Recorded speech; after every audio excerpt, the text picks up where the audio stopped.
রাজা রামমোহন রায় এবং William Bentinck একত্রিতভাবে যে সতীদাহ প্রথার উচ্ছেদ করেছিলেন ভারতবর্ষ থেকে তথা বঙ্গদেশ থেকে, সেই সতীদাহ প্রথা কিন্তু সর্বত্র ছিল না।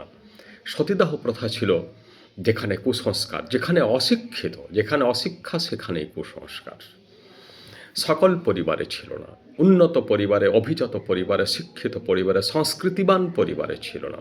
দেখুন, মহাভারতে দেখা যায় পাণ্ডু যখন মারা গেল তখন মাদ্রি চলে গেলেন সতীদাহে বা সহমরণে, কিন্তু কুন্তী গেলেন না। কোনো বলপ্রয়োগ করা হয়নি।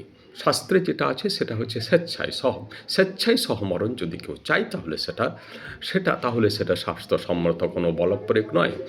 রামায়ণে দেখা যায় দশরথ মারা যাচ্ছেন, কিন্তু তার কৌশল্যা, কৈকেয়ী, সুমিত্রা কোনো স্ত্রী কিন্তু সহমরণে যায়নি।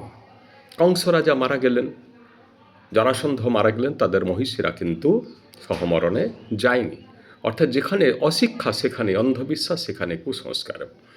যে নদী হারায় স্রোত চলিতে না পারে, সহস্র শৈবালদাম বাঁধিয়া সীতারে। যে জাতি জীবন হারা অচল অসার, পদে পদে বাঁধে তারে জীর্ণ লোকাচার। রবীন্দ্রনাথের এই কথা দেখুন কত বাস্তব।